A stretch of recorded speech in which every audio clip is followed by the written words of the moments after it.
Our first speaker, John Todd, will be talking about Introduction to Vector, DNS-TAP processing and lessons learned. So thanks, John. Please don't forget, the talk rating poll will be showing up in a minute or two, and will be around until the end of the workshop. Thank you, John. Thank you. Thanks, everybody. Start. Okay, so thanks. Hopefully I can keep you awake for the first thing in the morning. I'm here to talk about Vector, which is a DNS-TAP analysis package that we've started to use. Hopefully I can convince some of you at least to try it out. Maybe some of you are already using it, and I can give you a few more hints. So there we go. Some non-goals for this talk. I'm not going to go through a complete analysis of other different types of tools that DNS-TAP can talk to. So it's going to just be talking mostly about Vector. I will say, however, if you are looking at DNS-TAP stuff, you should also take a look at Dennis Mashaud's Go DNS Collector, which is an interesting alternative to what I'm about to speak about, and they're in competition right now, so it's always good to see multiple solutions for some of the same space. We're not talking about back-end storage. We're not talking about introduction to DNS-TAP. I'm assuming you at least know DNS-TAP is a logging protocol for most DNS servers, resolvers, et cetera. You know what a TSDB is. You at least have some familiarity with things like Prometheus and why that's a really good idea. And then lastly, that you have a lot of free time, because once you start to, I think, investigate Vector, if you're running any kind of DNS infrastructure at scale, you'll get pretty pulled into it, or at least I did, certainly for a few months, and so I'm hoping that I can inspire that in some other people as well. So the problem, Quad 9 is a recursive resolver. We need to understand the behavior of things at the application layer really clearly, and to do that, we have to have a variety of different tooling in place. Of course, there's the standard model looking at things with things like Prometheus, where we're actually monitoring the application itself, but then we need to look deeper. We need to actually look at the DNS traffic to understand better about what it's doing. So we have lots of data to consume. DNS-TAP is very, very chatty, and we have a limited resource environment. We have several hundred different locations with varying levels of CPU and memory. How do we manage that? So the partial answer, of course, is DNS-TAP. So the problem is that there's too much DNS-TAP. We cannot transmit, and we cannot, for a variety of reasons, we cannot transmit DNS-TAP outside of the locations in which we receive it. We have a strong privacy guideline. DNS-TAP includes things that we don't want to have transmitted off-site. So there's too much DNS-TAP. Each event is an atomic element by itself. There are privacy concerns, and it's not complete enough. DNS-TAP doesn't include things about things like ASN or geography or anything else. It doesn't enrich any of the data. You just get the DNS information itself. So we need to be able to solve that problem. So what are the producers of DNS-TAP in our network? Probably the same as many of your networks. We have basically recursive resolver components and front-end components like DNS-dist. They are looking at client traffic coming from actual end users, but we also have data streaming out of our systems that talk to authoritative servers. So from our recursive resolvers to authoritative servers is information that we find interesting, and so we want to look at some of that as well. Then we also treat block traffic as its own DNS-TAP stream. For historical reasons, we actually emit that as a separate set of data because we do malware blocking on our platform. So we have these multiple different components. And then at the core, we actually sometimes emit DNS-TAP from out of Kafka streams, and I'll talk about that in a little bit. So what are the consumers of DNS-TAP? Where does that data typically go in our network currently? We did have an existing infrastructure. So the consumers of that were Kafka. Ultimately, that ended up in ClickHouse. We also have some Redis summary engines. And in some cases, we actually even put that data into files, again, stripped of some of the information, but we have outputs where we're actually giving information to threat intelligence providers. So we actually put things onto disk. And then lastly, a consumer of DNS-TAP data is Prometheus, where we're trying to aggregate information into sets of metrics instead of looking at it in its entirety. So our requirements are a little strict, again, because of these widely dispersed systems. We need to do aggregation. We need to do sampling. We need to do transformation of the data, so we need to be able to produce a number of different logical actions on DNS-TAP data, stripping information out, adding information in, changing and splitting up fields, et cetera. And then the constraints are that we don't have a lot of memory in some of these locations that we're running, although some of them we do have lots of memory. It depends on the size of the location where it is. We have to run it at the edge. DNS-TAP data, again, we cannot transmit that into the core. We have a privacy guideline that says no IP addresses of clients will ever leave the location in which they're received. So, and we never write them to disk either. So we have to be able to process all of this on the systems that receive the queries themselves. It needs to be simple to configure, meaning no coding. We don't actually have to rewrite or recompile code to do any of these different changes in our stack. And then we need something that scales horizontally as well as vertically for our larger sites where we receive lots more queries, and so we need to have multiple chassis as well as lots of cores working on the same task. So hard to find a single platform that does that, but the spoiler is that we did find one. It's called Vector. Vector is heavily used in the Kubernetes community right now for log parsing and analysis. Datadog is the company that actually is sort of the sponsor of it, but it is an open source package and it is completely, it's MPL 2.0, I think, is the license for it. It is an observability pipeline set. It's a protocol adapter, and I actually kind of got these slides out of order. I wanted to show that actually let's just skip quickly here.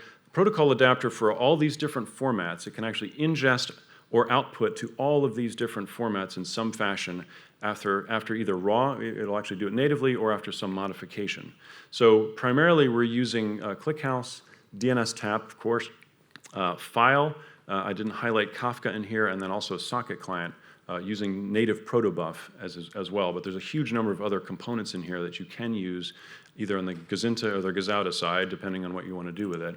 So it's a protocol adapter, and then it performs transformations as well. As I said, you can actually perform lots of logic very, very quickly on each event as they come through. It's an enrichment tool, meaning that you can add information to each one of your DNS-TAP events as you see fit, and that comes from either MMDB or MaxMind databases, if you're familiar with those. It can look at CSV, or it can also do DNS lookups as a secondary step. For the MMDB and CSV lookups, it actually loads the whole thing into memory, so it's very, very fast, even with large data sets in either of those two models. Interestingly, and most importantly for us, it's an aggregation tool.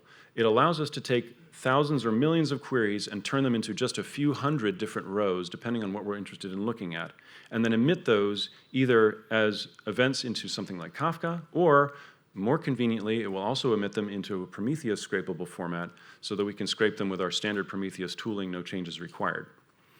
It also has a couple of other features like sampling and circuit breakers, so even if you get overload conditions, it doesn't blow up your telemetry pipeline with large volumes of information, whether that's through natural client queries or whether that's through DDoS. The problem is it does more than it should, so describing it as one particular thing, it becomes relatively difficult. But it does all of these things, and so just giving it one phrase is just not enough. So again, looking at our experience in what we've done to date, kind of going through the things that we've used the most and we found the most interesting. Remapping is the obvious one, where we've rewritten or we remodified DNS-TAP events as they pass through the pipeline. We've changed the information in there. We've enriched it with the remap functions to make them more valuable and more interesting, either as metrics or as raw logs that we send elsewhere. Aggregation, again, being able to take millions or billions of events and turn them into a small number of metrics that we can scrape or that we can retransmit to the core in a fully anonymized form is extremely powerful, and we use that extensively. Aggregation actually requires what's called log to metric, meaning taking individual events and turning them into a metric. We can also do that in the inverse. We can take metrics and turn them back into logs for emission to the core. Sampling, we've actually found, and the title of this is sort of lessons learned, and I've got a section of that at the end, but sampling is a really powerful one to be able to take just specific items you're interested in. And then there are a number of other things which you haven't experimented with enough, like Lua. There's a Lua model you can add into there if you prefer Lua rather than doing this in the native language, et cetera. Vector is actually, it's all written in Rust, and there are two main components. One is Vector, which actually handles the inputs and the outputs. And then there's another component which these are basically fused together, although they are distinct code bases, called VRL. VRL is the remapping language, and that sees a lot of development independently of the sources, and that's actually the most powerful part of Vector, I believe, which is the ability to do these sophisticated transformations in a structured way. They are both considered the vector as the code base, but they are also distinct. But I haven't seen VRL cut out into its own code base yet, but I suspect that will happen at some point. Vector suffers from Maslow's hammer syndrome, where once you have this tool, like all of the problems you have with telemetry start to look like a problem that you can solve with Vector. The good and the bad thing is that so far that's been correct. We actually have been able to solve all the problems that we've had with telemetry with it, and I'm just waiting for the time when it's going to blow up or someone's going to discover that this doesn't really work. But so far it's done the right thing, and with the number of queries we have and the number of kind of weird things that we're looking at, that's actually relatively impressive. So it's a log parser, but is it really useful for DNSTAP at scale? And you know, the punchline is, of course, yes. But it wasn't until recently. So only about a year ago, there weren't particularly, it had a DNSTAP module in it, but there's been quite a bit of work done by us and some others to add more functionality into it that are DNSTAP specific, and that's kind of, I think, what everyone in this room is interested in. So I'll kind of describe some of the things that have happened in the last year with Vector to make it really powerful for people trying to do quick analysis. So it's got a Punicoder now built in, so both encode and decode for Punicode. So you can turn things into non-Punicode answers and put those in your database if you want. It's got extended MMDB support. We've discovered that we're really looking at MMDBs as a quick way to look up information in CIDR format and get results back. So whether that's routing or information or geo-IP information, we're using MMDB extensively. So now it supports basically any format if you create your own MMDB systems. It didn't actually support DNSTAP over TCP until January, I think, of this year. So that was a big extension. And so now that works quite well. We've added a bunch of extended queue types and eDNS information. And there's some additional mathematic equations that we've added to the aggregation tools. It has a PSL extension, which is actually really powerful. So with just a single query or a single function, you can add into the object in memory all of the Mozilla public suffix list information, and you can customize your own public suffix list document as well, so that you can start to parse things into your database, storing by PSL data instead of chopping up the name and doing all kinds of crazy database lookups yourself. It has an interesting feature called graph. We added some additional GraphViz inclusions, and I'll go about that here in a second. So bonus features. It's self-documenting in a way that I haven't seen before, and I'll admit that perhaps there are other code that does this, but the configuration files are all in YAML. It's actually TOML or YAML, but I only ever use YAML. In each stanza, you can actually add GraphViz documentation into the stanza itself in line, and then you can, after executing Vector, you can execute the command vector space graph, and it will output a GraphViz summary of your configuration file that you can then ingest into whatever your favorite GraphViz drawing tool is, and it will actually draw your entire configuration with all the data flows and all the comments you've added into it, which is amazingly useful for documentation when things get really, really complicated, which they will in any kind of analysis environments of any scale. Error messages are extremely descriptive. It will actually even suggest, did you mean to do this? And you should probably try this command because your VRL is slightly wrong. It's one of the best tools I've ever encountered as far as fixing flow data in real time. And it won't actually load the config until it's validated everything. So you can't, it's very much anti-footgun code. You cannot blow it up without it doing a self-test. It also has some other kind of nice things like vector top, which is similar to htop, where you can actually ask it and show in live manner how often or what's the traffic you're sending through the system. So no code or promotion is complete without some fixed width text examples. So here's the simplest possible vector file. It's just taking input from DNSTAP. And I've got an IP address and a netmask range, essentially, from which we will accept DNSTAP messages, and it's writing that out to a file. And the file name has the year, the month, and the day in it. It automatically handles those kind of things, rotates the files, etc. You could actually add more features here, like compress the file and buffer the output so that you're not writing to your file system as frequently. There's a whole dozens of different options you can use in either both the source and the sink. But this is the simplest possible file you could run. It will take DNSTAP native data and push it out to a file in JSON format. And so this is launching the app, so relatively simple. It gives you a bunch of output that's also relatively descriptive. And this is the result, sorry for the small text, because this is only a portion of it. This is one line from the output file, and you'll see that this looks really, really familiar. It looks like basically a DNSTAP protobuf definition, which is basically what it is, with all the data in JSON format, and it goes on for another page or two of all the different extensions, et cetera. So again, you can modify this to remove or modify these fields relatively quickly. So here's an enrichment that can be executed in a remap. This is basically, we have a file, we have an MMDB file called ASN, and we want to say .asn, so we're basically adding a JSON component in the language and saying, all right, the ASN object consists of all the fields in the ASN MMDB, and we see that that's the result there. So one file, or one example, or one line basically adds all of the ASN data very, very quickly. Aggregations, similarly, I don't actually type out the aggregation because it takes about 10 lines and you'd have to squint to see it. But we can aggregate the data. As an example, I've said, all right, I want to aggregate information with the keys of ASN, the ASN name, the country, the path, and the POP code and the R code. And so every time it sees a unique set of those, it will just add one to that unique key set.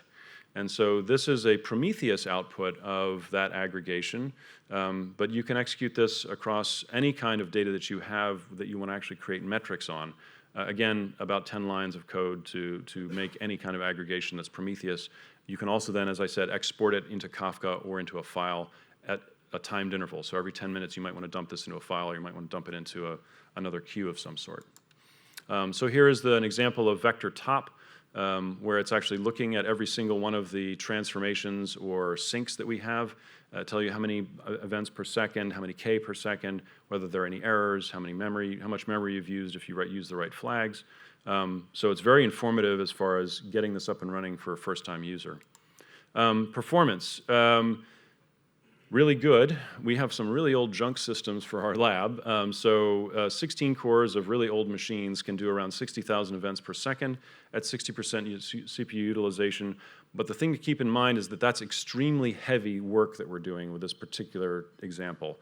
We're doing 6 aggregations, 23 remaps, and 9 log to metrics consuming 12 gigs or 13 gigs when we're all pushing things into memory. If you were just doing transformations, I don't doubt that you'd be able to get 250,000 or so, at least, out of even this older equipment per second doing a transformation through. We haven't done that because we've been relatively tight with memory, so we've not tried to push performance to its maximum. We're really trying to get the sampling rate down, because we find that sample rates of a low volume actually give us all the information we need. We don't care about every single query, we just care about a percentage of them.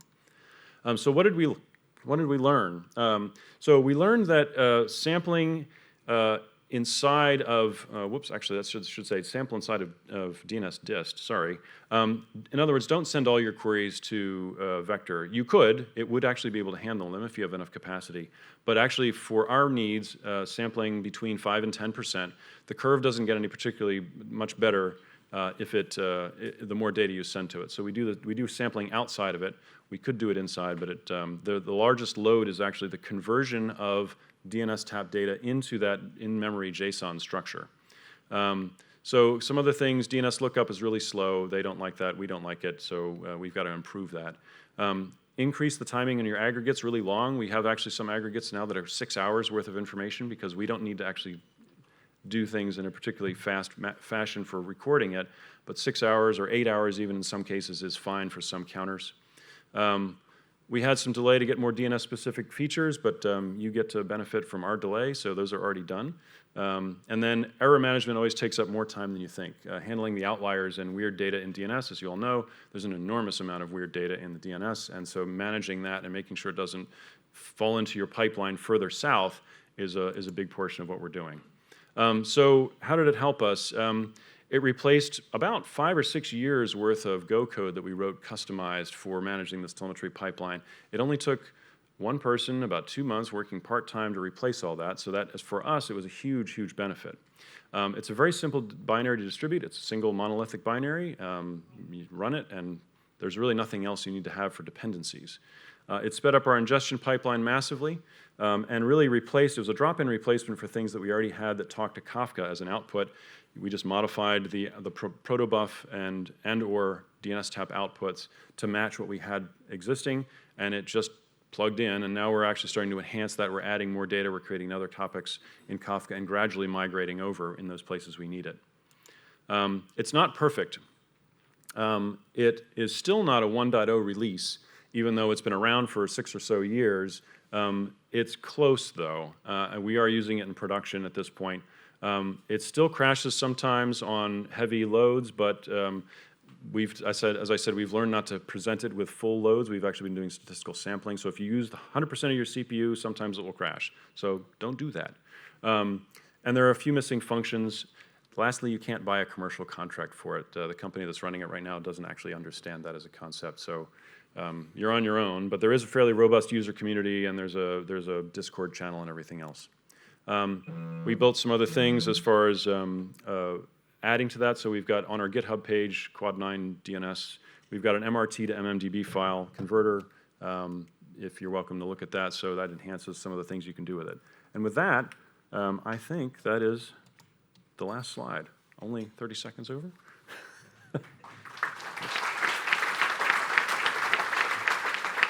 I hope I've at least inspired some of you to look at it again. If you've looked at it before, you should really look at it again. If you have never looked at it now, I would suggest taking a peek if you have large volumes of DNS data to deal with. Jim Mosley, nominate. Have you used Vector to truncate or drop outliers in terms of data? For instance, a PTR record that's got rather a lot of our data in it? Yes, we have. We actually, instead of looking at, you can do that at any level you'd like, right? You can actually look at the record itself and say, all right, this record doesn't make any sense. As an example, we have a lot of records come in that have characters in them that are not legal DNS characters. We actually created a new function called sieve, which will actually extract those, either condense them into a single, whatever character you'd like it turns a bunch of garbage characters into a single hash sign, as an example, or you can drop the whole record. Similarly, we in some cases, depending on the aggregation, will actually drop certain Q types. Like we're not looking for PTRs in some of our sample sets, so we drop the whole Q type. So anything in the DNSTAP message anywhere, you can select for you can basically execute an abort. So you just stop processing at that point. Okay, thank you very much. And one comment we're also using in production as well. So and actually, if anybody needs to share experience, they introduced us to it. So I'm going to say thank you to Jim and his team for mentioning it at some point in the past as well. Okay, cheers, thank you. This is a remote question from Eric Zugast, who says, have you seen any issues with blocking in TCP ingestion from DNSTAP? That is potentially an issue. On TCP. No, we have not. But I'll also say we have not stress tested to full capacity on blocking in TCP. It depends on what application you're using as well. Some, like DNS-DIST, I think, and Habi's in the room here somewhere, he might know. DNS-DIST sends a single socket with all of its data, but PowerDNS Recursor sends multiple sockets, I think. So we've got depending on the application that's sending us the data, we sometimes see that data being spread across multiple streams. I'm pretty sure that's correct. I'm not seeing a nod from Habi, but I think, okay, I do see a nod from Habi, yeah. I'm not seeing any other follow-up questions on this. Okay, great. Thank you very much.